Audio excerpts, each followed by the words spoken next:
So James, you've just finished your first year as chair of the NFPA Standards Council. Can you tell us a little bit what that first year was like? Well, it was a virtual year, to be sure. For the first time, to my knowledge, in the history of council, we went an entire year without a physical meeting. It was all done via Teams and different platforms that NFPA provided. So can you tell us a little bit more about the Standards Council? What do you typically do in a meeting? The 13 people of Standards Council are a group of people that have demonstrated a certain passion for the standard process, and have demonstrated, which I'm proud to say, and I'm proud to say of the members of the Standards Council, a certain integrity that they can rise above the company affiliations or the personal affiliations and monitor the process of NFPA. So what does Standards Council do?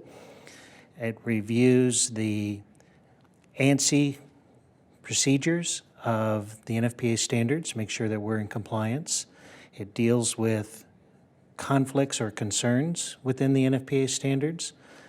But that's what the council does. They monitor the process, they assign members, monitor the policy and procedures of NFPA.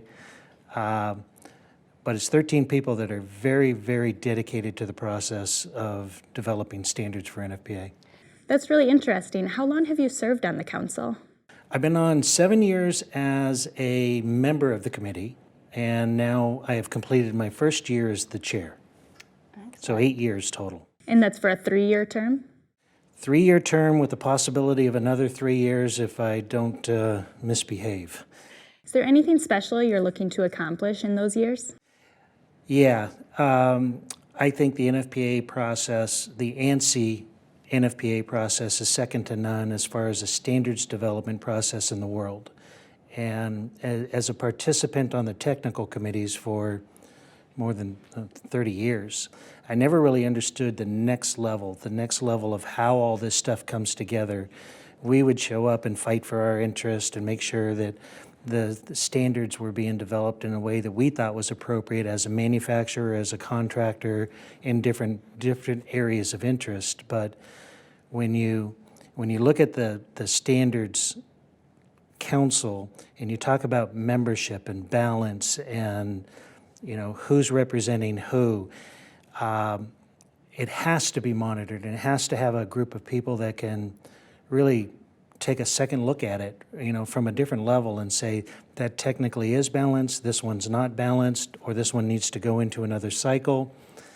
I don't compare council to a judicial environment, but it's kind of close to that if there is an issue and you need a ruling, it comes to council, finally overseen by the board of directors of NFPA. So you've served on a lot of councils, committees, and boards in the industry throughout the years. What makes this position as chair of the Standards Council really important to you? Because I'm a code geek. I think no easier answer to that. There was a gentleman, when I first got on the council, Jim Pauley, the current president of NFPA, was the chair of the council. So I got to spend 1.5 years under the direction of Jim, learned a lot of things about council and rules and regulations. But prior chair to that, a gentleman by the name of Russ Fleming was a chair for 6 years, and I think he spent 13 or 14 years on the committee as well. And Russ was is one of my idols in the industry from a technical standpoint, especially the fire sprinkler industry. And I admired the fact that he worked his way through as a member, but then became chair. And to become chair, you have to demonstrate that you can separate yourself from your day-to-day responsibilities and take the interest of NFPA as 100% of the responsibility. And you never deserve it. I didn't deserve it. Maybe blind squirrel luck, but I think I spent a lot of time and a lot of effort learning the process, learning Robert's rules to moderate a debate, not get emotional too much, and be able to, trudge through the issues for what they were and not your personal opinion. Well, it was definitely a challenging year. How did you overcome some of those challenges and go digital with the council? Great staff. The NFPA marketing, the NFPA technical, the NFPA engineers, all came together and made it very easy. The most challenging was the technical session that usually occurs at the CNE, the annual show.